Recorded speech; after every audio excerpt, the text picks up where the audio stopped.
Welcome back to the 8th episode of the DailyFlip Podcast. I'm your host, Alex. Today we're going to be flipping through some of the top stories. I'm recording this on the 21st anniversary of the 9/11 attacks, so our first two articles will both be looking at the effects of that attack, including the war on terror. Then we'll be diving into a story from the Wall Street Journal talking about how to effectively have conversations and to argue important topics in America.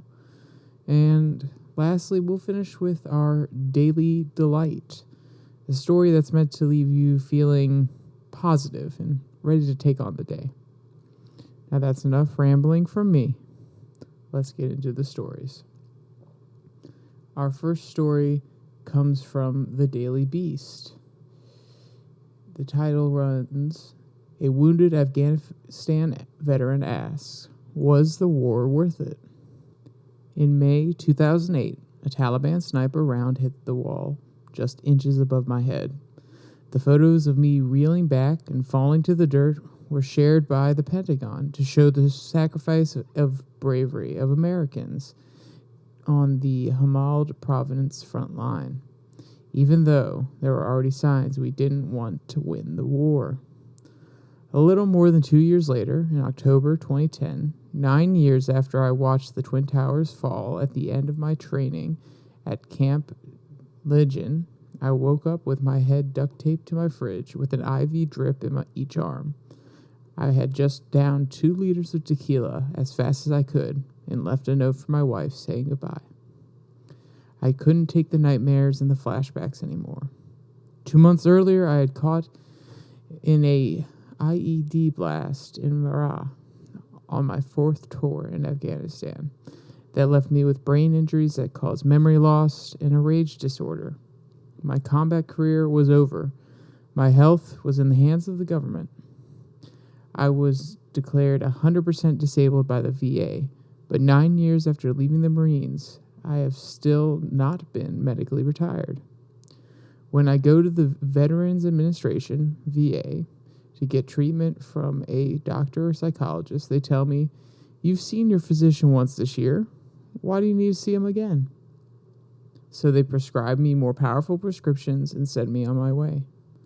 As I watched the completely avoidable debacle that was the U.S. troop withdrawal from Kabul last year, I asked myself if the sacrifice was worth it for me and my friends.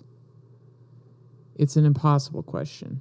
Mothers lost sons and daughters in mud holes 5,000 miles away, and at the same time, Afghan girls were able to go to school rather than be married off at 10 to 6-year-old men because the work we did. But if the reward for veterans is returning to a medical system ill-prepared to deal with the physical and psychological injuries they suffered in combat, what's the point?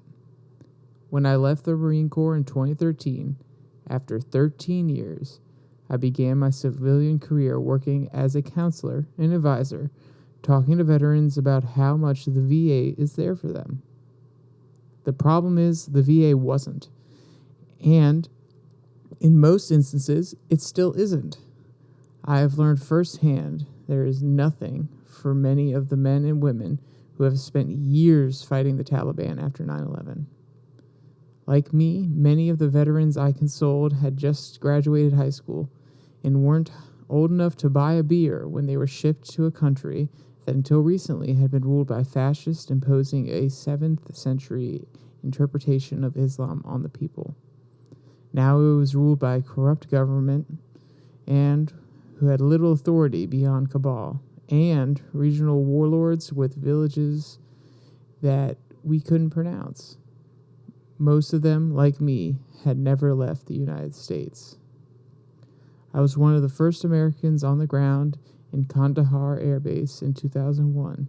Our objective was to obliterate the Taliban.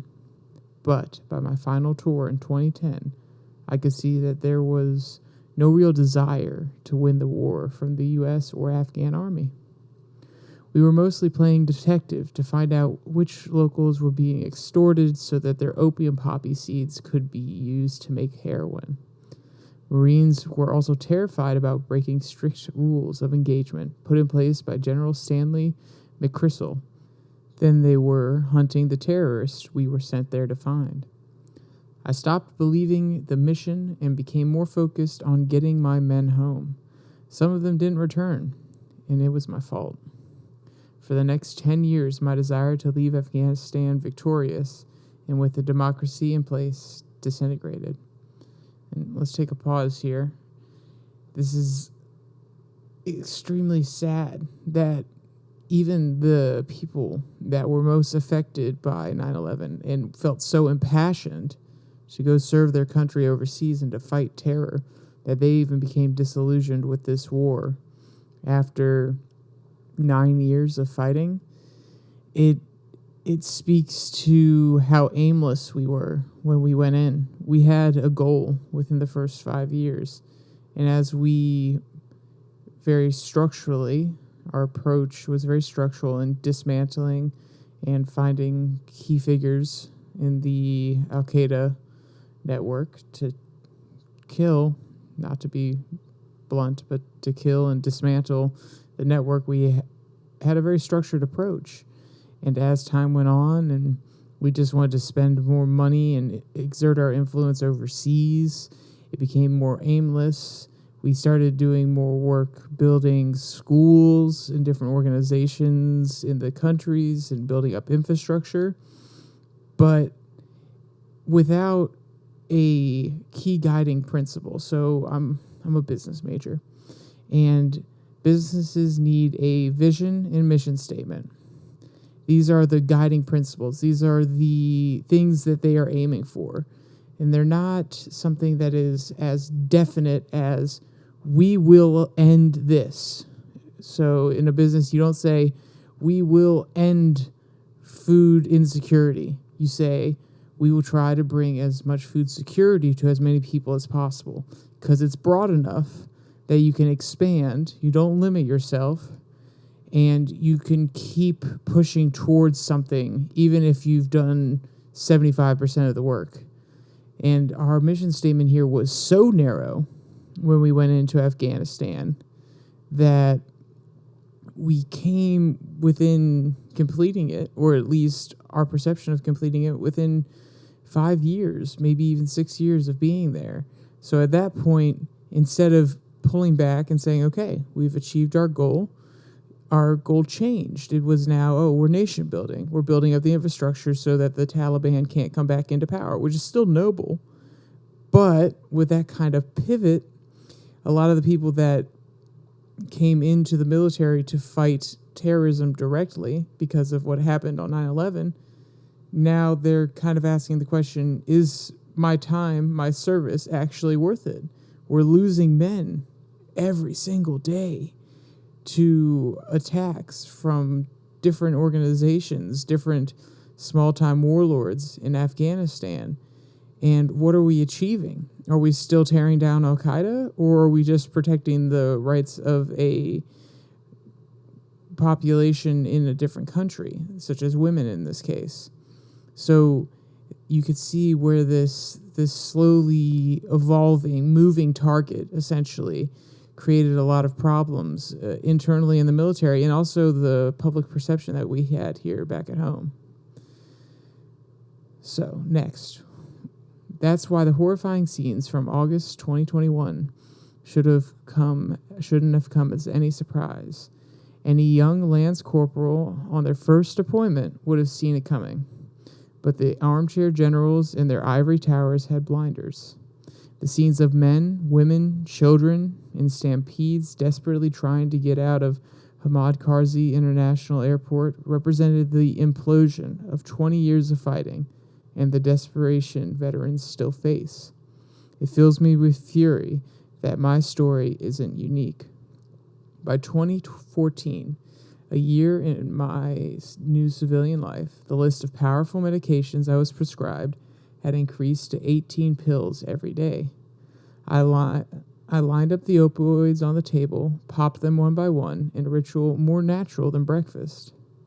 There was a bottle for depression, another for seizures, one to help me sleep, another for panic attacks, one for anxiety, another for low testosterone, and medication for ulcers. The drugs the VA loaded me up with while I was waiting to see a doctor or specialist horrified my wife, Bobby, and she spent hours online researching the side effects to make sure I was safe. One day, while scrolling through information about subtryptane succinate, the pill I took to ease my migraines, she discovered it could kill me if I mixed it with other drugs, including parapaxitane, another item on my long list of prescriptions. The combination would create a cocktail that would cause my serotonin levels to increase to a point that could be fatal. I developed stomach problems. It would spend hours throwing up in the bathroom because of the pills, doing untold damage to my body. Bobby told my doctors she would no longer allow me to take them, but they kept filling out my prescriptions, believing it would help ease my suffering, and all it did was make it worse. The VA staff thought I could fend for myself using this magical collection of pill bottles. But even more shocking is the fact that almost 68,000 veterans in VA care were addicted to opioids at the time, many because of overprescription. To be sure, not all of the VA is broken. The majority of doctors and nurses working at the hospital and clinics care deeply for veterans and should be given sanehoods for the work they do. But the access to vital care isn't there. In my hometown of Jacksonville, North Carolina, there are 2 doctors for a town of thousands of veterans. The fat cat administrators who run things are cashing in their bonuses. Executives took home almost $278 million in 2013 for their supposed work that they do. What if the money had been used for more doctors, nurses, or psychiatrists? Personally, I refuse to believe that the sacrifice of even one Marine was in vain. We gave Afghanistan a glimpse of freedom for 20 years. Some Americans have good experiences with the VA, and others simply don't need care at all. Others struggle, like me, when it should be far easier.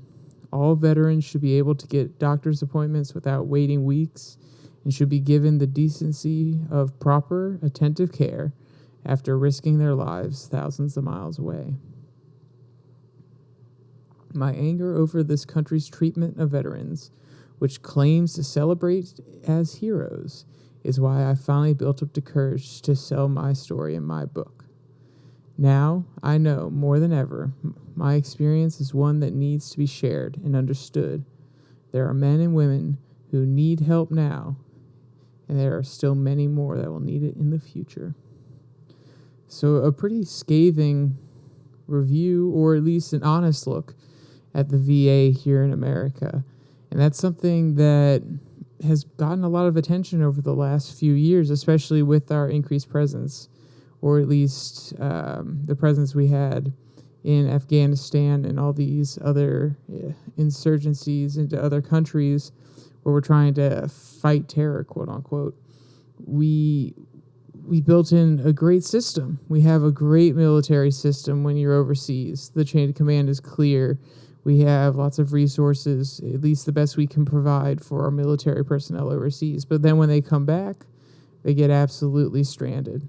And it is sad that we haven't built up the infrastructure on this side of the Atlantic to say, if you go over there, you fight for us, we can also support you when you come back.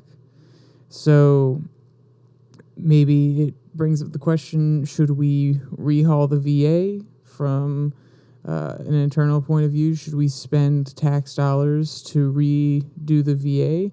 Or do we address this by not having as many people that need to go to the VA, which would mean we have less people overseas, less wars that we're actively participating in, and things of this nature?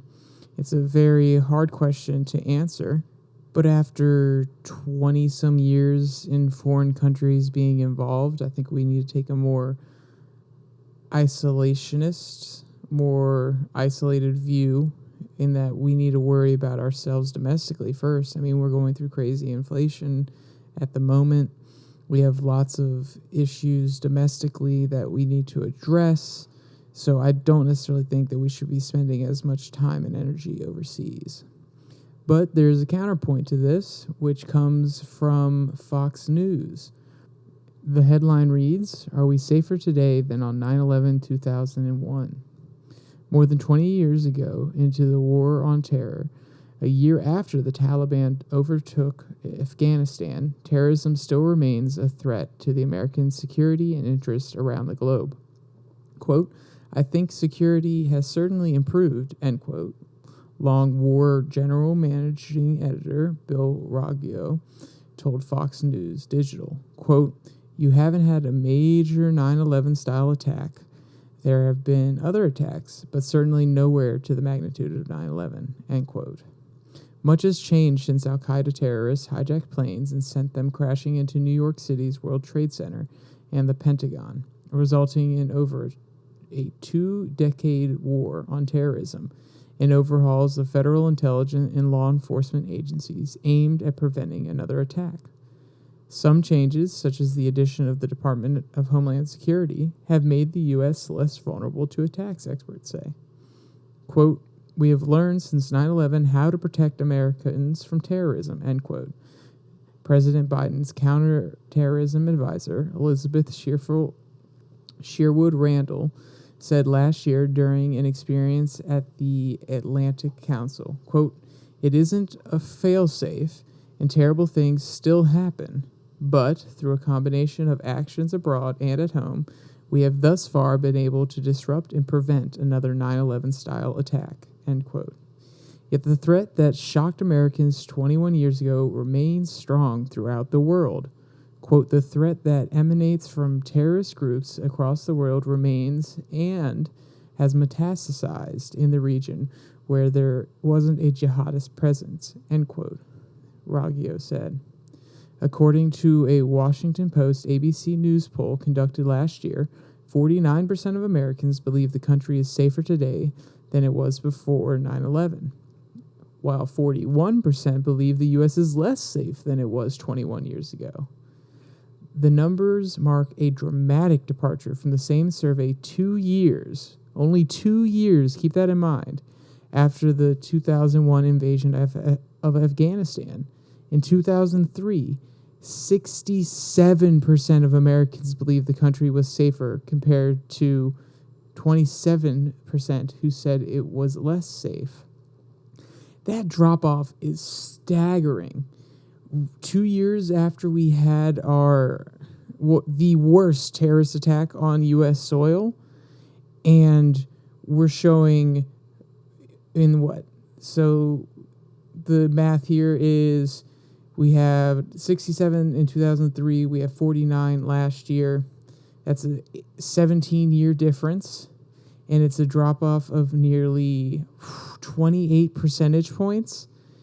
Where people believe that we are less safe now than directly after those attacks. I mean, 2 years is a long time, but you feel like it would stick in the cultural zeitgeist a little bit more. But now we're saying we're less safe. And maybe that's because at this point last year, we had just withdrawn from Afghanistan and we saw what was a humiliating failure of both this administration, but also the bureaucracies that be in Washington. But that's extremely scary that we see that much of a drop-off in public opinion. Back to the article, an NPR PBS NewsHour Marist poll conducted last year had worse results, with 30% of respondents believing that the country is safer than it was before 9/11, compared to 44% who said that it's less safe. America's chaotic withdrawal from Afghanistan after nearly 20 years of war, which resulted in a return to Taliban rule, may justify that pessimism. Raggio said the situation on the ground may be worse than before 9/11. Quote, "Today, Afghanistan is fully under Taliban control with the help of Al-Qaeda," end quote, Raggio said. noting that in 2022, a significant resistance to the Taliban, such as the North Alliance pre-2001, does not exist. The foothold al-Qaeda has in Afghanistan provides the organization with two strategic advantages: safe haven and state sponsorship. Like before September 11th, 2001, the terrorist organization can use Afghanistan as a base of operations with little fear, providing safe haven to recruit, train, and possibly carry out attacks. However, unlike in 2001, the Taliban completely controlling the country means the organization will have a powerful ally and plenty of protection. Making the threat potentially more deadly is that terrorist organizations have both multiplied their numbers and spread more far-flung regions of the world, making it difficult for the U.S. to track and fight the organization on multiple fronts. Quote, Al-Qaeda has active insurgencies in places like Yemen, Somalia, Pakistan, Mali, and all throughout Africa, end quote, Raggio noted. Quote, it has a large carried inside of Syria, and then you have the Islamic State as well, operating in many of the same places as well as Iraq, end quote. Raggio pointed out that despite the spreading threat, the U.S. and other Western governments have shown little appetite for an offensive campaign against terrorism. 3 consecutive U.S. administrations have vowed to put a halt to, quote, endless wars overseas, eventually resulting in the deal with the Taliban and the abandonment of the American position in Afghanistan. However, no longer taking the offensive in the war does not end it, Raggio argued, noting that many organizations across the world are still committed to carrying out their plans. Quote, you can end your involvement in the war, but that doesn't mean the enemy has, end quote. Raggio said, quote, the enemy still gets a vote, end quote. Considering the lack of U.S. commitment to the fight, Raggio worries that the terrorist groups will be able to regroup and start plotting their next attack.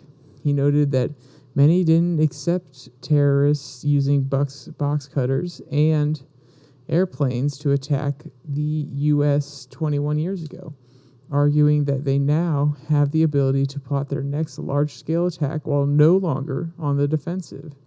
Quote, I don't want to give them the time and space to think about what the next attack against us would look like, Raggio said.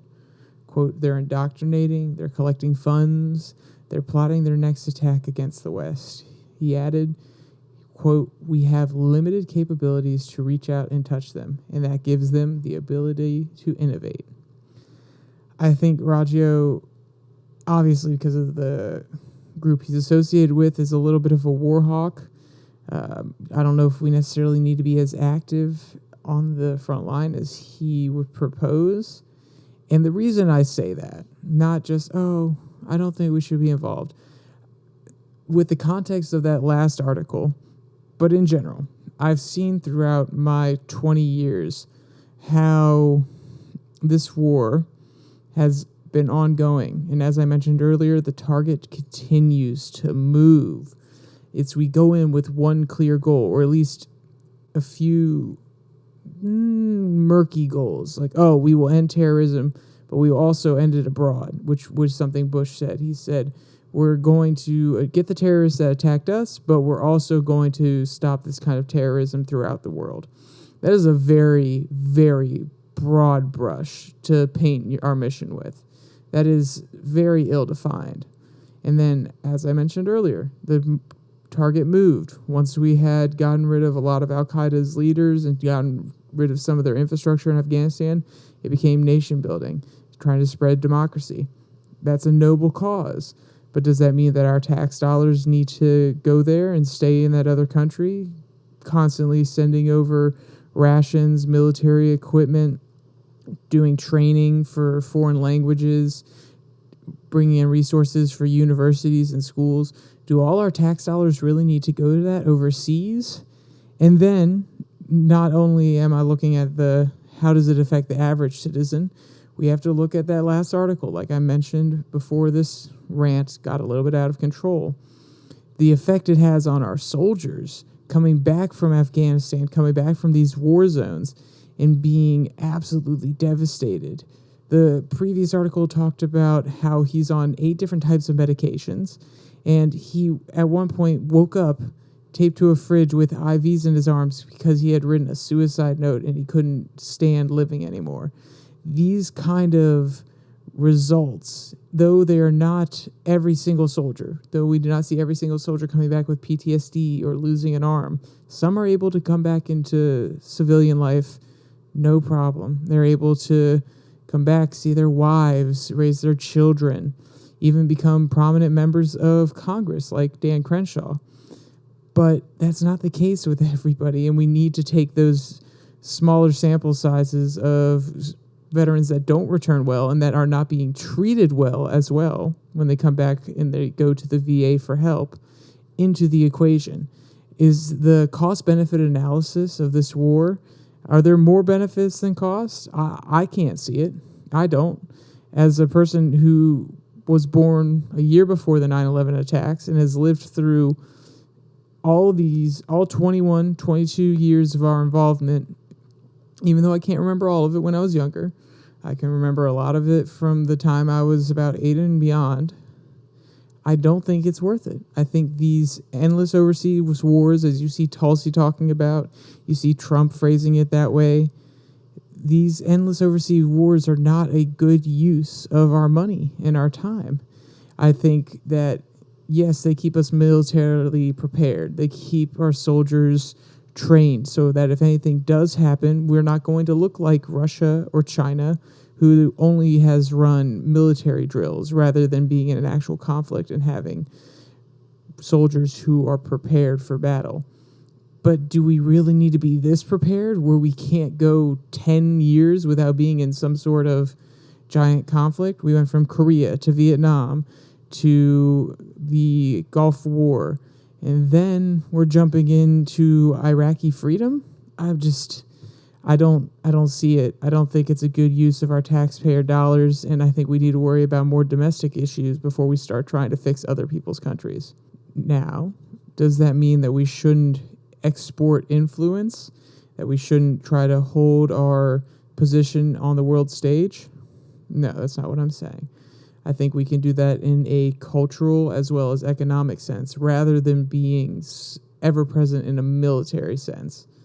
So I think that's how we need to keep our grip on the global conversation with culture, economics, and a little bit of military influence here. They're having bases in countries with our allies and have strategic locations where we could fight back potential threats. China, Russia is now on that list for sure. But I don't think that we need to be involving ourselves actively in wars unless our sovereignty is directly impacted or could be directly impacted. And also we need to protect our allies and give them assurances such as the members of NATO, and also the main one that always comes to mind for me is Taiwan when it comes to the encroachment from China. All right, that's enough war talk about the last 21 years.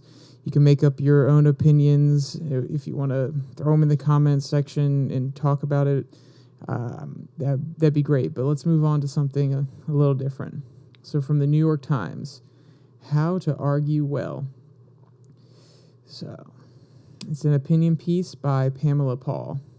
Schools in session. Workers have been summoned back. Campuses are open for protests and counter-protests, invitations and disinvitations. And a nasty round of midterms is upon us. That's plenty of fodder for argument, and that's leaving out perennial sources of conflict like who's supposed to load the dishwasher. Who wants to pick a fight first? Because fight it out we will, in a country riven by discord, the extent of disagreement among people, their political representatives, and their media outlets feels simultaneously intransigent, untenable, and entirely inevitable. Not only are we bad at arguing with one another, but we're also bad with agreeing with one another. Part of the problem may be that we're not arguing over the right things. Part of the problem may be that we're not arguing well. and part of the problem may be that we're not arguing enough. A little high school debate club might help.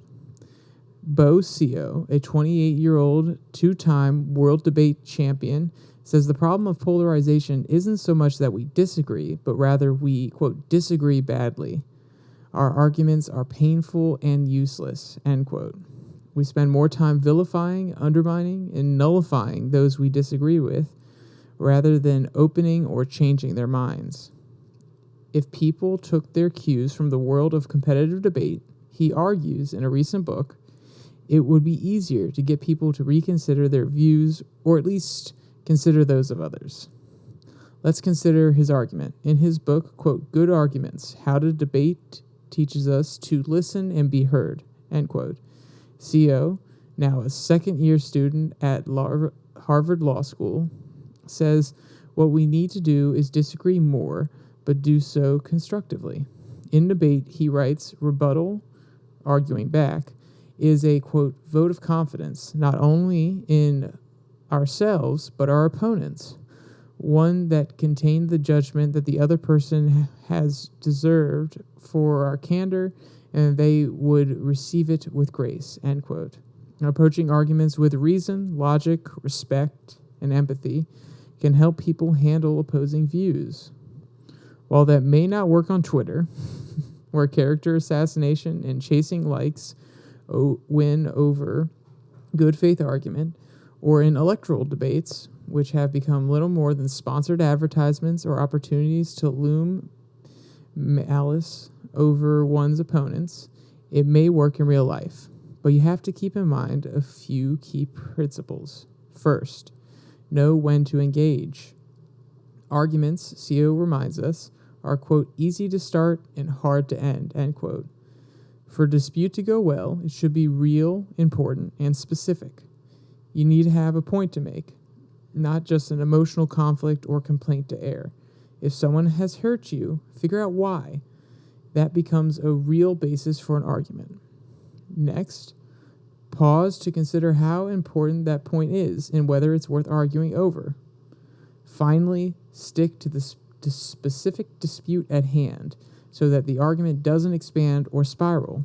If the disagreement really is over the dishwasher, and look, there's often cause, don't let it become a referendum on your marriage. Once you've decided to argue, Seo says, know what it is you're arguing about. To begin, determine the fact, judgment, or prescription that you would like someone else to accept. Let's say it's, quote, Jen is a team player. In order to make that claim, add the word because and give your reason. Because she involves everyone in the department. From there, you offer substantive substantiation and evidence to back it up. Quote, she always goes around the room. She always checks in with her crew weekly. That helps make your case. Importantly, show how someone else is wrong. That is not the way of being correct yourself. In debate, tearing down the other team doesn't necessarily prove your team is right, nor is it likely to persuade anyone who didn't agree with you in the first place. Quote, no amount of no is going to get you a yes, one of Seo's coaches once told him. Finally, never let a bully dictate the terms of debate. If faced with a brawler, someone whose aim is, as Seo puts it, quote, not to persuade, but to silence, marginalize, and break the will of their opponents, end quote, your only hope is to restore the structure of the debate. In other words, see above.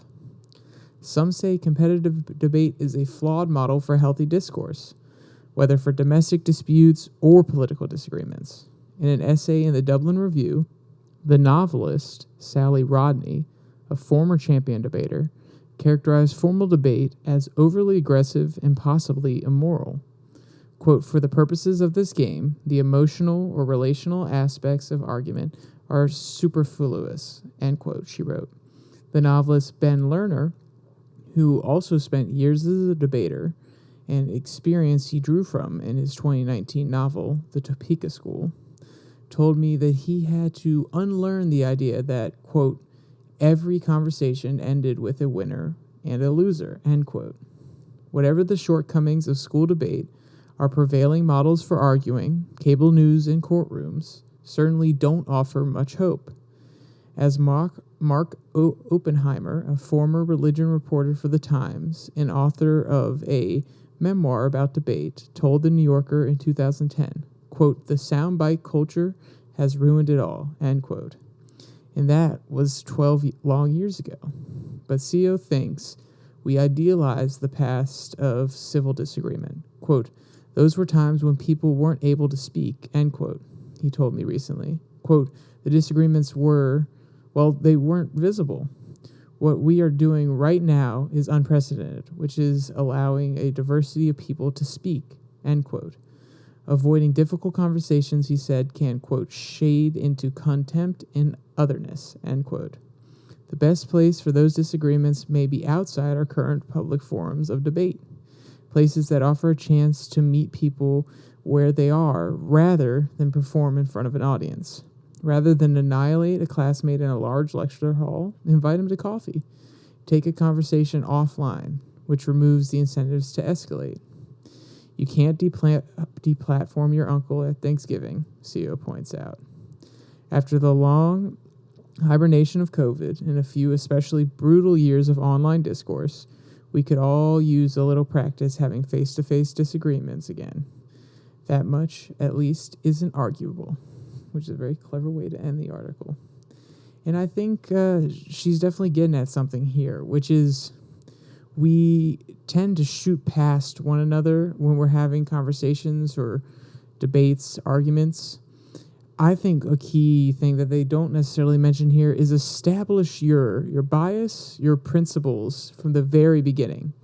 Say, I'm coming at this from a blah, blah, blah perspective. Where are you coming at it from? Because if you set up those guardrails, if you have an understanding of why someone holds an opinion, or at least what principles, morals, ethical positions allow them to frame what they believe in a logical and rational way, then you can actually have a conversation about the underlying problem or disagreement rather than get caught up in the emotions of the argument. So a great example is if you talk about security versus liberty. If you just come at it, I think that cops should be able to have access to our dash cams so they can see everything that we're doing and they can track us and make sure that everybody's being safe and secure. Versus another person who says, I want to have my dash cam for my security, but I don't want anybody else to be able to look into that. I don't want them to have access to any of my information. It's my business, and if I want to use it and give it to the police so that they can find somebody, that's the way we should go about it. And underlying both of those positions may be a person who greatly believes in liberty, his ability to manage and live his life as close to the way he wants to without breaking the law, and another person who values safety and security rather than being completely free to do whatever she wants. She's willing to give up a little bit of her freedom in order to be safe, and he's willing to give up a little bit of security and safety in order to be free. But if they come at that and just start arguing about the problem itself rather than acknowledging that's where they're coming from, they're going to miss the ball. And they actually should have a conversation about those underlying beliefs, which will be more beneficial to them because maybe they can meet in the middle. Maybe you can understand, maybe there are certain things I do give up my liberty for in order to be safe.